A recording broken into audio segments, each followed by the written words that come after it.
todo este conjunto de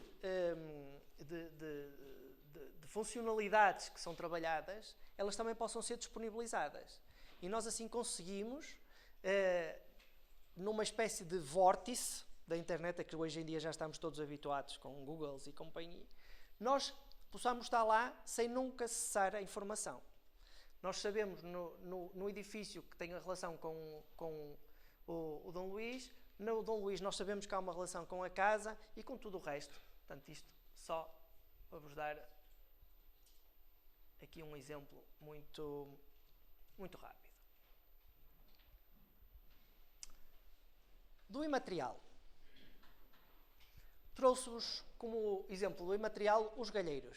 Já alguém ouviu falar dos galheiros? Não? Pá, eu queria que alguém dissesse que sim. Não, sim. Ah, exatamente. A expressão vai tudo com o galheiro, não é? Ou para o galheiro. Portanto, isso faz sentido. Portanto, isto é uma tradição, não é isto, estas coisas do imaterial, a gente às vezes tem tendência a dizer que há uma identidade muito local. Portanto, isto não é bem assim, não é? Nós fomos estudar efetivamente o imaterial em profundidade, nós percebemos que isto não é nosso, isto veio de outros locais, se calhar nos outros locais já desapareceu, continua vivo noutros, mas neste caso em concreto, numa das pontinhas do nosso concelho, em Fradelos, existe ainda a tradição, ainda se mantém a tradição do galheiro. O galheiro é nada mais, nada menos do que um monte de restos de poda, de mato, que a juventude geralmente colhia por altura do entrudo, o empilhava junto de um tronco já matéria de pinheiro e depois faziam arder na noite de Carnaval. Aliado a isto, existe todo um conjunto de manifestações correlacionadas, mas em certa medida, um imaterial já em extinção. Portanto, ele já só é praticado em 3 lugares da freguesia de Fradelos. Sabemos que em, salvo erro, Macieira de Ratos, já no concelho vizinho, também houve esta tradição, mas já não é praticada. E mesmo em Fradelos, ela também corre sérios riscos de extinção. Então, havia que trabalhá-la do ponto de vista daquilo que é a sua identidade, a sua caracterização. Vamos ver se eu vos consigo agora mostrar um outro exemplo daqui do galheiro. Portanto, do pouco que fazia referência ao galheiro, apenas existia um artigo numa revista em Famalicão, de uma jornalista que sempre teve assim uma vertente um bocadinho de investigadora e então recuperou algumas destas tradições que se iam fazendo pelo concelho. A buzina começa a ser tocada som, a anunciar vamos lá ver se conseguimos. o local onde Esta vai ser feito um galheiro. E depois, todos os 18 dias, Senão a gente vai fazíamos para o plano B. juntamente, onde fazíamos uma tocata. Vamos para o plano B? Tocata de buzina. Vamos só ver então se eu ponho aqui.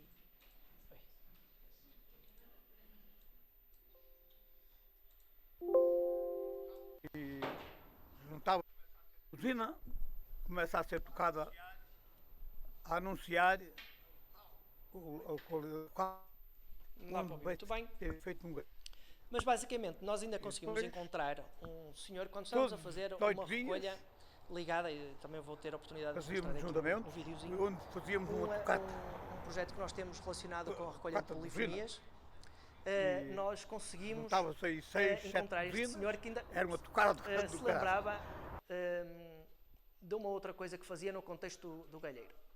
Isto é um documento preciosíssimo, na medida em que este senhor até faleceu a anunciar. Portanto, só ele se lembrava de um conjunto de manifestações correlacionadas, nomeadamente o toque das buzinas, ou o toque dos búzios, que, para quem perceber mais ou menos onde se localiza Famalicão, é um tanto ou quanto estranho, não é? Na medida em que nós não temos mar, portanto era um bocadinho estranho, mas é interessante perceber até de que forma é que chegavam os búzios aos Fradelos.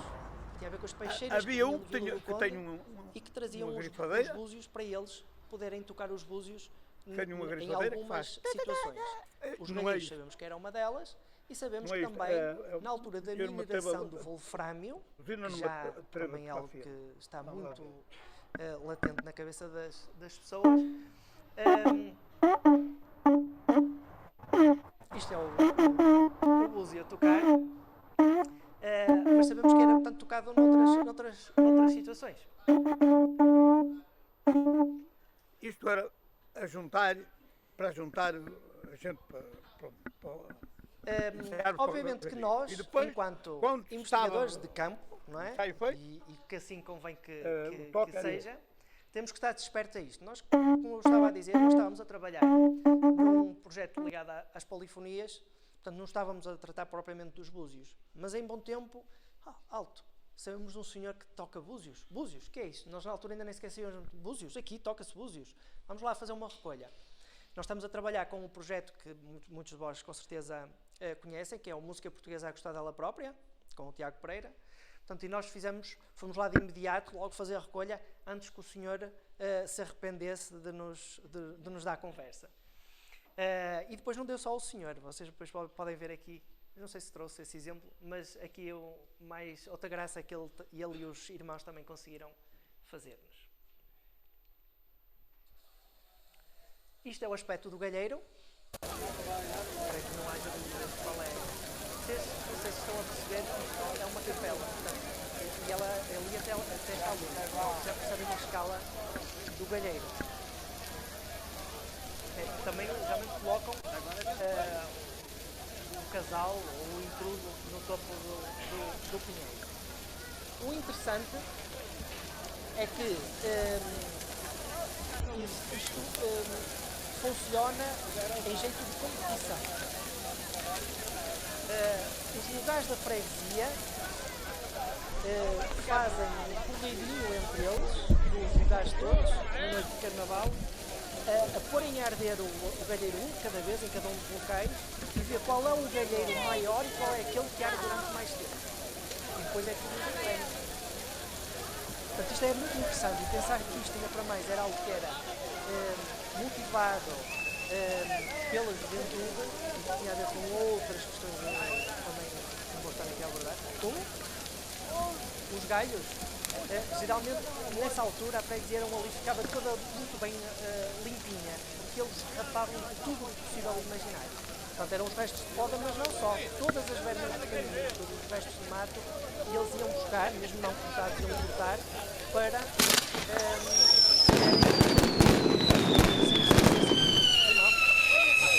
portanto, mas imaginem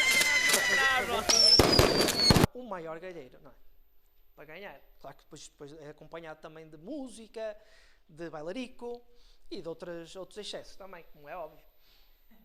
Isto porque, desculpa, Sim, foste. porque essa tradição, não sendo com essa dimensão, eu sou Guimarães, tenho esse defeito. É virtude. Nas aldeias, no carnaval também existia essa coisa de juntar os galhos das ramadas, Sim. fazer a fogueira. Sim. Lá está, isto... Se calhar, por causa da própria região, algo que vem já dali, quando abordávamos esse assunto, era algo que sentimos também já vinha da própria Galiza. Sim. Portanto, e mesmo esta expressão, não é? Vai para o galheiro, não é? Portanto, ela é mais ou menos generalizada aqui no Norte, não é uma coisa aqui circunscrita, portanto, mais evidente aqui na zona dali julgo eu, de Guimarães, Famalicão, Barcelos, mas entendemos, ou rapidamente, depois até com o intensificar das pesquisas sobre esta questão, percebemos que existia noutros locais. E em quase todos os imateriais que a gente vai... Eu peço desculpa por estar assim a tratar os imateriais neste... mas quase todas estas expressões que nós vamos trabalhando do ponto de vista da imaterialidade, nós vamos chegando sempre a uma conclusão, é que efetivamente a expressão é muito, muito grande. Portanto, quase nunca local... nós ficamos muitas vezes surpreendidos com a escala que isto toma. Nós por exemplo, trabalhamos o Pão de Santo António no contexto da candidatura que fizemos das festas antoninas à Lista Nacional do Património Cultural e Imaterial.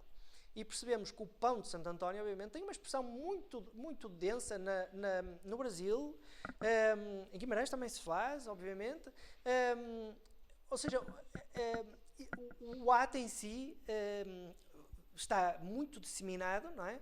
E é muito difícil às vezes conseguir perceber o foco de onde ele surgiu, isto é, se ele existe realmente, porque nós sabemos que as coisas não têm que ter, às vezes, uma origem, não é? Só. Portanto, elas às vezes acontecem em paralelo, surgem, fruto até dos diversos contextos que são vividos, sociais, etc., na época.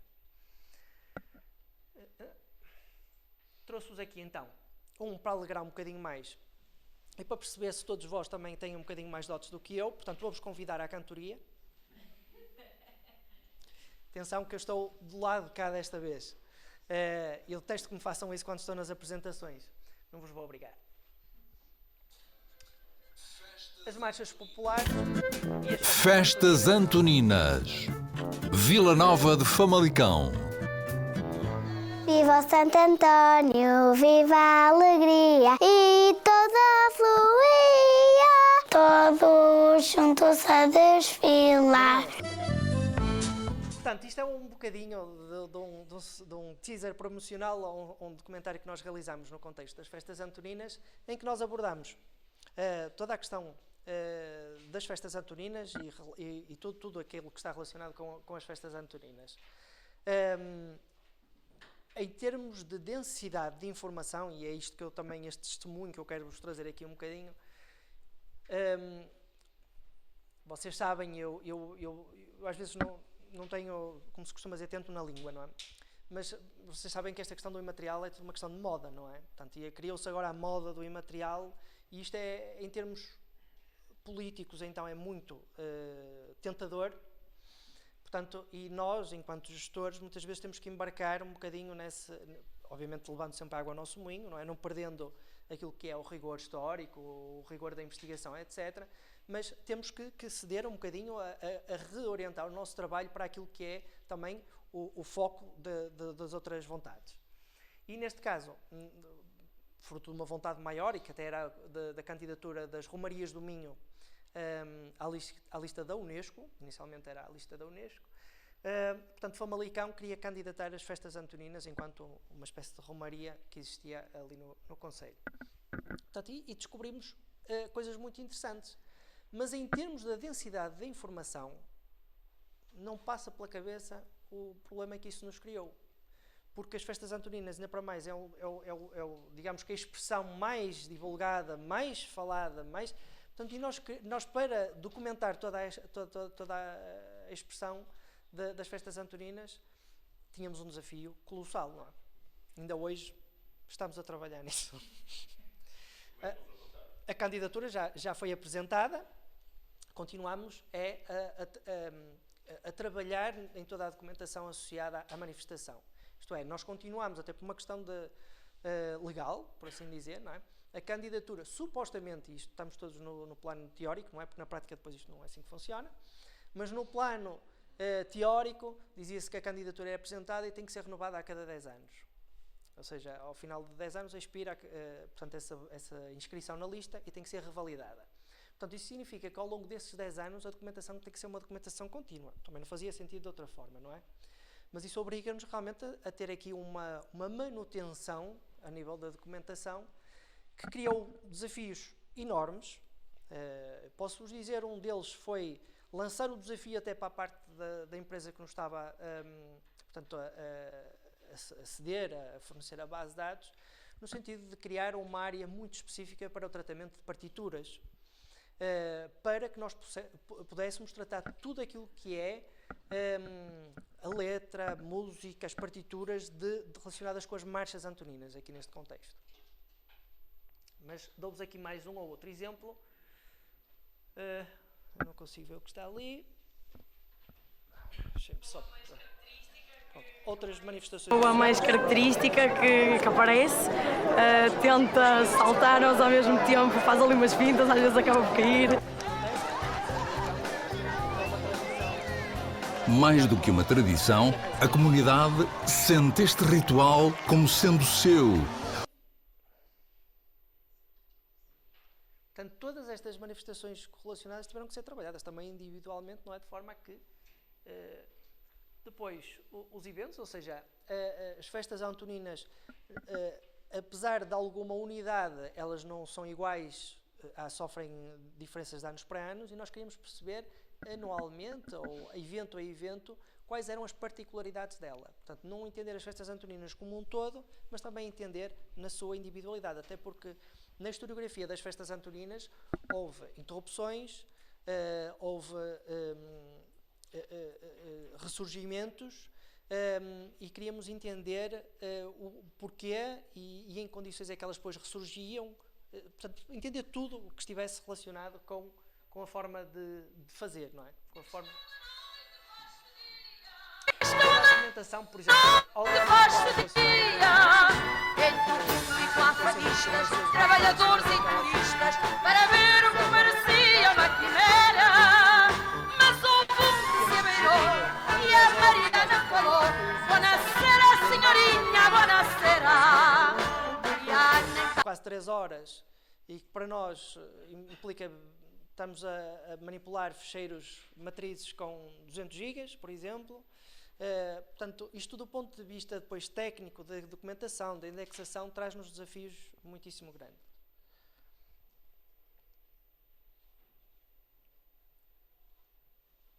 Aqui, obviamente, a parte musical, como trouxe aqui mais outro exemplo, e depois, para conseguirmos... Agora é que vos convido... Uma marcha popular em Portugal a cantar, Mariana foi na marcha da alegria. Devota a Santo Antoninho, em honra do seu santinho, foi para a festa onde a noite faz-se dia. Entre o público há fadistas. Para que é que ela serve? Poder ter um recurso, elas próprias, para poderem consultar como é que era a marcha de há 2 anos atrás que nós próprios fizemos, que às vezes elas não tinham essa documentação, e desta forma nós também prestamos um serviço público. Quem faz? Neste caso muito concreto, eu estou-vos a dar exemplos mais relacionados com o Gabinete do Património Cultural. Mas há áreas que efetivamente são trabalhadas por várias unidades culturais. Posso-vos dizer, por exemplo, no contexto aqui das festas antoninas, nós este ano fizemos uma exposição como forma de mostrar um bocadinho do trabalho que nós tínhamos vindo a fazer no contexto desta documentação. E para isso foi preciso a ajuda dos museus também, obviamente. Portanto, nós fomos buscar as imagens de Santo António ao Museu de Arte Sacra, da Capela da Lapa de Famalicão. Nós trabalhámos essa iconografia com eles, nós trabalhámos a exposição foi no Museu Bernardino Machado, nós tentamos relacionar sempre que possível aquilo que nós fazemos com depois o possível contributo das outras áreas. Mas efetivamente este trabalho de bichinho, quase, eu confesso que às vezes é levado um bocado ao exagero, é feito pelo Gabinete do Património Cultural, e somos uma equipa extremamente reduzida. Mas, posso-vos dizer, somos invejados por muitos porque temos um sentido colaborativo e de equipa muito, muito bom. E então nós estamos continuamente a trabalhar em todas estas vertentes. Há um outro aspecto que eu não realcei aqui, mas também é importante que se diga, que é, nós não acreditamos, precisamente nesta vertente até mais do imaterial, nós não acreditamos na documentação como algo exclusivamente nosso, porque pode ser também, a certa medida, tendencioso. Então nós incorporamos recursos, por exemplo, aquele vídeo que vocês puderam ver dos galheiros, aquele vídeo não é nosso, nós não fomos lá, no contexto da documentação das festas antoninas, gastar mais 10.000 euros para fazer um documentário. Ainda não, podemos vir a fazê-lo. Mas para chegar a esse ponto, então nós não conseguimos tratar um número muito reduzido de materiais. Então vamos utilizando, com as permissões devidas, obviamente, todos os recursos que a comunidade ela própria produz. Aquela era das Fontainhas TV, que portanto é uma televisão local, amadora, mas que fez um trabalho com os recursos que tem e que pode e deve ser uma fonte de documentação, não é? Desta expressão. Não sei se respondi. Sim. Sim, sim. A equipa do Património Cultural, é uma equipa muito reduzida, como vos posso dizer. Tem um arqueólogo, sou eu, mas que não sirvo para nada, na medida em que eu faço tudo. Sou o homem dos 7 instrumentos. Portanto, eu sou uma espécie de coordenador, mas além da coordenação eu tenho que fazer todas as outras tarefas como toda a gente tem que fazer. Portanto, depois tenho 2 historiadores, tenho uma arquiteta. Pronto, mas obviamente que há áreas em que não é possível, ou é muito difícil nós utilizarmos os recursos todos. Sei lá, imaginemos na arquitetura, nesta questão do imaterial, às vezes é muito complicada esta relação. Portanto, vamos reorientando, não é, os recursos que temos para isto. Obviamente que isto obriga-nos a todos, e eu não vos vou dar novidade nenhuma, não é? Enquanto arqueólogos, enquanto gestores de património cultural, enquanto historiadores, etc., isso obriga-nos a uma coisa, que é ser extremamente polivalentes. Não vos digo, obviamente, eu não estou aqui para dar lições a ninguém, não é? Mas não tentarem ser uma coisa que eu às vezes tento ser, não é? Que é tentar abranger tudo. Porque quem tenta tudo depois não consegue fazer nada, não é? Mas há áreas que nós vamos trabalhando, por exemplo, o 3D, nós não temos ninguém que nos faça os levantamentos tridimensionais do património. Portanto, nós próprios, com os recursos que temos, fazemos. A edição vídeo, portanto, com exceção do documentário das festas antoninas, que foi parte que nós que fizemos e outra parte que foi com a ajuda de uma empresa, mas nós fazemos edição do vídeo. Portanto, isso obviamente que se torna uma máquina muito pesada, pouco onerosa, é um facto, não é? Ou seja, os municípios gostam muito disto, não é? Gasta-se pouco dinheiro, mas efetivamente muito, muito complicada de manter e pelo menos com um foco. É muito complicado. Sim. Vocês como é que chegam a ela? Vão ter com as associações, com a comunidade, com as televisões, os fotógrafos, essa coisa toda que têm os registros, ou fazem algum tipo de apelo para que possam ter Das duas formas. Nós fazemos apelo e falamos com as associações. Tentamos, e nesta medida também lá está das relações entre equipas, por exemplo, há uma relação muito forte com as associações no gabinete de animação cultural da Câmara, portanto, que é quem está mais com a organização das marchas. E então, no regulamento das marchas, mais recentemente, o que é que se tenta fazer? Que eles tenham sempre que ceder a partitura, que tenham que ceder um ficheiro áudio, que depois é na mesma trabalhado por nós, não é? Tem que perceber se a música é inédita, se não é inédita. Portanto, todo esse trabalho, não é? Nós vamos tentar fazer diretamente com as associações ou por intermédio destes outros gabinetes técnicos. Nem sempre é fácil, mas julgo que temos até sido mais ou menos bem sucedidos. E depois, muito trabalhinho, obviamente, de SAPA, não é? De pesquisa, de estar desperto, de falar. As redes sociais também nos deram uma ajuda imensa, obviamente, neste contexto, como devem entender. Pronto, e a questão das partituras. Nós não temos, obviamente, autorização para a partilha de todas as partituras, mas temos uma declaração que, se nos derem esse direito, nós partilhamos e elas já temos lá algumas disponíveis. Sim, força. Pode ter falhado aqui alguma coisa no caminho, mas a vossa base continua a ser o património. Exatamente. Nós o que fazemos, e eu falo aqui um bocadinho, sinto-me um bocadinho mais receoso a falar neste sentido, porque estou a falar de nós próprios, não é? Mas a própria empresa tem-nos como uns maluquinhos, não é? Porque utilizamos a base em tudo aquilo que ela pode dar e não dar, não é? Como esta questão das partituras. Vocês devem ter um grande desconto nas licenças porque estão a testar todas as possibilidades. Não, essa parte... Foi uma parte. Isso. Não, isso era precisamente era por aí que eu gostava muito. Mas não, efetivamente não temos, mas temos ajudado e estamos disponíveis, obviamente, para testar sempre que eles também nos mostram essa vontade, nós ajudamos. E depois, assim, obviamente, nós sabemos que até há muito pouco tempo, a ver se eu não me perco, até há muito pouco tempo, esta base de dados utilizava muito a vertente dos objetos. Portanto, as pessoas solicitavam muito no contexto museológico para a gestão dos objetos. A questão dos imóveis era mais relegada para segundo plano. E as entidades e a própria documentação era quase como uma acessória. Portanto, não tinha um tratamento muito cuidado, por assim dizer, até porque não havia a pretensão de as disponibilizar.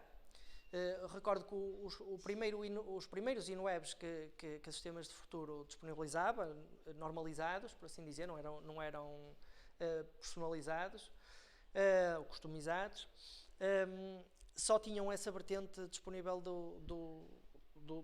dos objetos, porque era assim, portanto, era o que as pessoas pediam. Portanto, nós, efetivamente, quisemos os objetos, mas queríamos também os imóveis e queríamos trabalhar tudo o resto também em paralelo. Portanto, nós, efetivamente, temos aquilo a um nível muito denso, muito denso. Portanto, aqui só dar-vos conta, vamos lá ver se isto... Esta também é engraçada de vos mostrar. Isto tem a ver com aquele projeto paralelo que vos falava da recolha das polifonias, que é um trabalho que está a decorrer, e este também é com a música portuguesa da música portuguesa. Conseguimos neste contexto, e é um bocadinho em termos de resgate, reunir inclusive um conjunto de cantadeiras que já tinham acabado com o seu grupo, mas conseguimos juntá-las para mostrarem, para darem o seu testemunho enquanto forma muito original delas.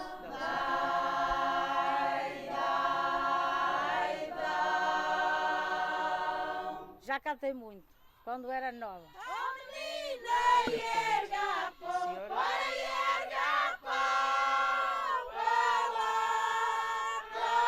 É um dos outros cuidados que obviamente nós temos que ter, que é este limpar deste folclórico também, não é? Podem entender aqui, eles até não têm as vestes. Portanto, nós o que tentamos é ir ao âmago da coisa. Aqui neste contexto é do caso da polifonia, realçar isso, e portanto não nos interessa aqui a disposição, não nos interessa as vestes, interessa-nos a originalidade. E aqui, da comunidade, só para perceberem a quantidade de informação que nós às vezes vamos disponibilizando. Além da questão da nota biográfica, nós temos muito mais informação, mas temos a nota biográfica, por exemplo, relativamente aqui à questão do Camilo, a relação que ele tem com os imóveis, por exemplo, a relação com a Casa de Camilo, que também é um museu, portanto a Casa Museu de Camilo, com a arte urbana e com a arte pública. Por exemplo, nós conseguimos, e na ficha do Camilo Castelo Branco, saber quais são as representações que existem no território dele. Isto para algumas personalidades pode ser difícil, ou às vezes ajuda-nos a ter uma noção visual, não é? Portanto, para nós é importante nós podermos dar esta possibilidade, mostrar às pessoas onde é que elas podem ver mais coisas sobre estas pessoas ou estas coletividades. Confesso que nós às vezes exteriorizamos, mas não disponibilizamos isso e muito no contexto do imaterial. No contexto do imaterial nós não podemos ter fronteiras, portanto nós trabalhamos muito como a base do Conselho, mas depois alargamos para conseguirmos entender melhor a manifestação àquilo que for necessário. E depois, obviamente, a questão da documentação bibliográfica relacionada com o autor, no caso de existir, não é? Passiva e ativa. E no caso da comunidade, em termos de grupos, não é? No sentido de perceber como é que relações é que ele possa ter com algumas comunidades, neste caso até com o Museu Bernardino, a Casa Museu de Camilo, etc. Que outros recursos, já estou mesmo a acabar, que outros recursos é que nós vamos trabalhando como projetos paralelos ao Famalicão ID, mas que se integram efetivamente no Famalicão ID, mas que na primeira versão nós não conseguíamos integrá-los. Agora temos vindo a integrá-los. Desde logo, possibilitou-nos desenvolver duas ferramentas. Esta até teve foi uma fase intermédia entre o Famalicão ID 1.0 e o 2.0.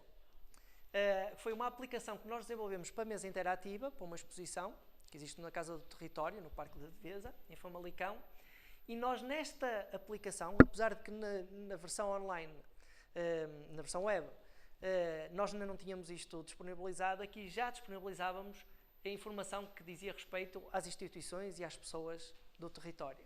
Portanto, isto serviu-nos também como um bocadinho de teste de vamos experimentar nesta aplicação aquilo que nós queremos até para uma segunda versão.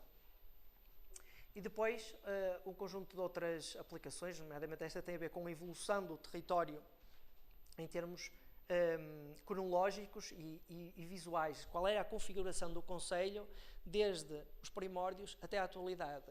Porque o concelho de Famalicão foi tendo freguesias, paróquias na altura, que foram anexadas, outras desanexadas. O próprio concelho de Famalicão, o Famalicão, chegou a pertencer ao concelho de Barcelos. Portanto, este entra e sai de freguesias deu configurações diferentes ao concelho. As terras de Vermunho, elas próprias, eram uma configuração muito diferente daquilo que é atualmente o concelho de Famalicão.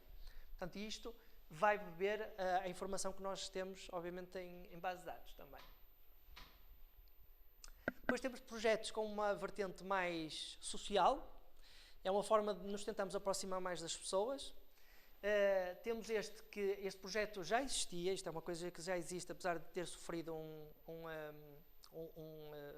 umas modificações, quanto a mim, para algo muito diferente, que até nos causou aqui alguns problemas, mas que era o projeto History Pin, não sei se já ouviram falar, mas que basicamente aquilo que se convidava era ao cidadão, com base em fotografias que tinha, a refotografá-las ou a voltarem aos sítios onde elas foram tiradas e a contarem memórias sobre essas fotografias.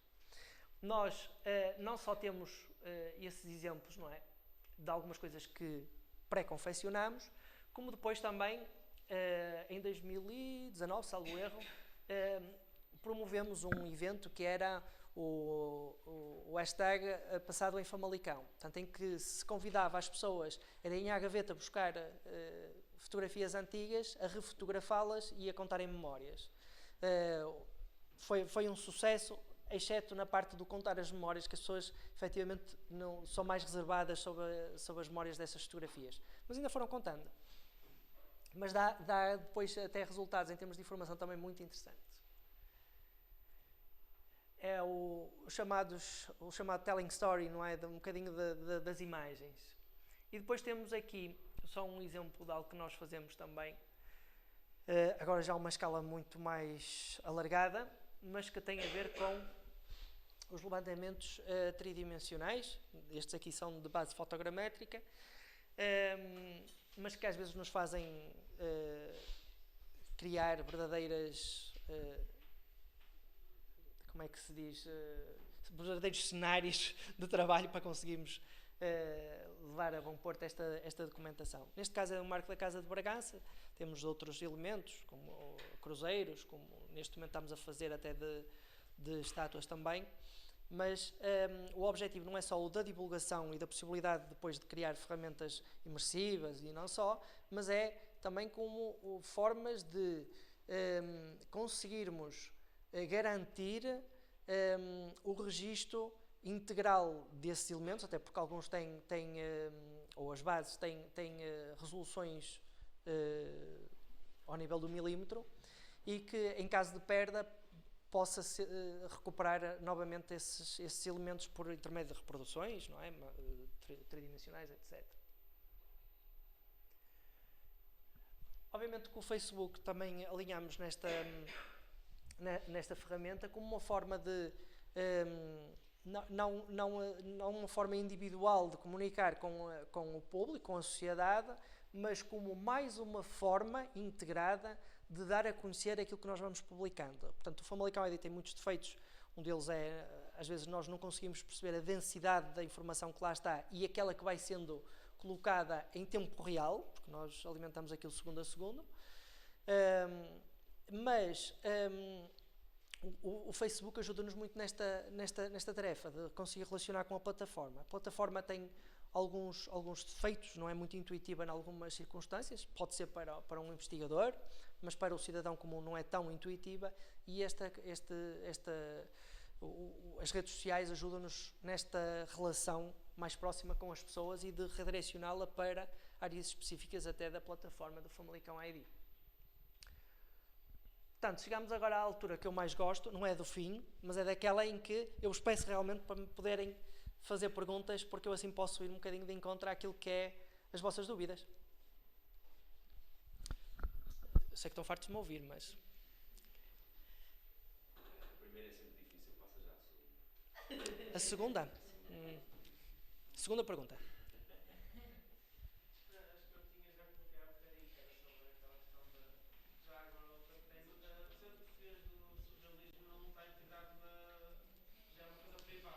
Sim, portanto, se eles quisessem, portanto, integrar-se naquilo que é a nossa plataforma, nós também não teríamos problema nenhum em que isso acontecesse, não é?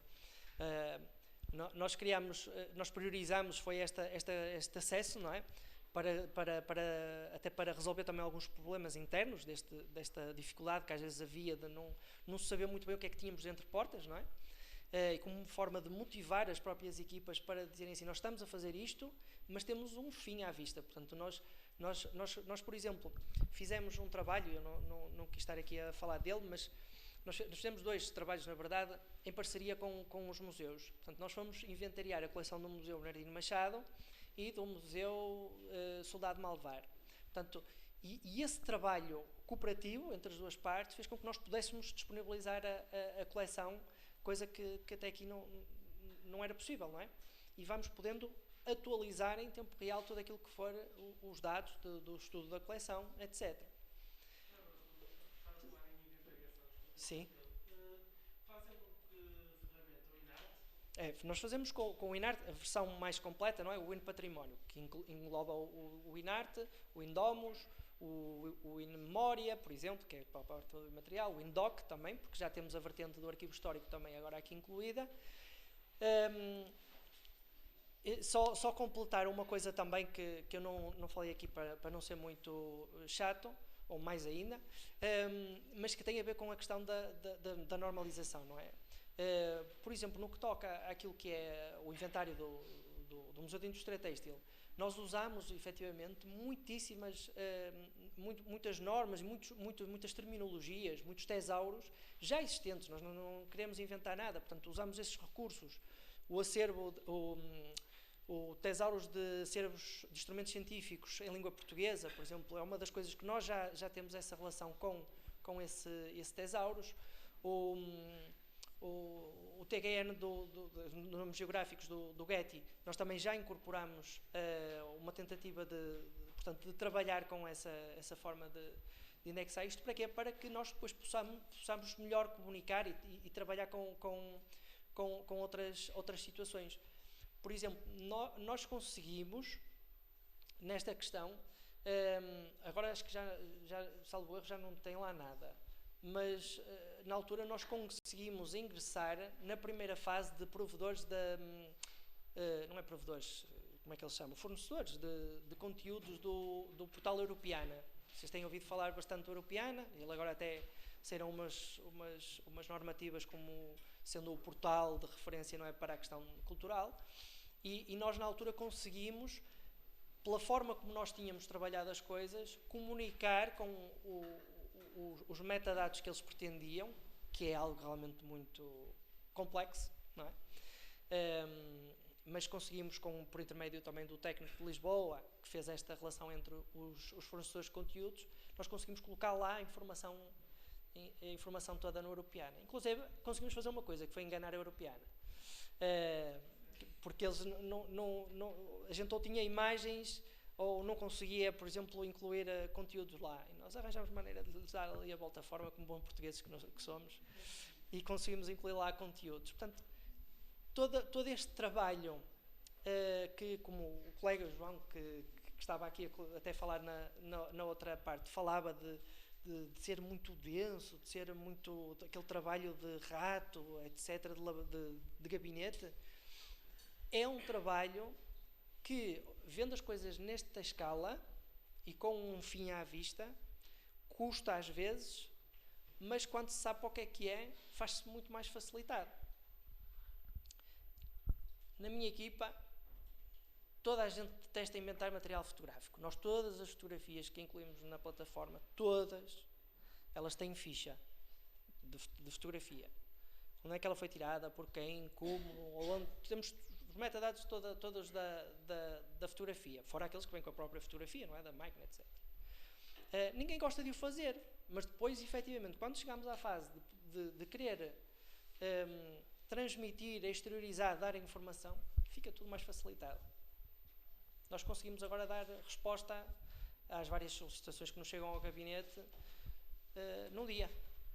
Às vezes coisas complexíssimas, mas até porque nós temos outras preocupações. 80% do nosso tempo é dar pareceres urbanísticos. Portanto, temos que agilizar as outras partes. Naquilo que podemos, temos que conseguir agilizar. Obrigadíssimo pela paciência. Qualquer coisa, também tenho o meu e-mail, estou disponível para o que entenderem. Bem-aja.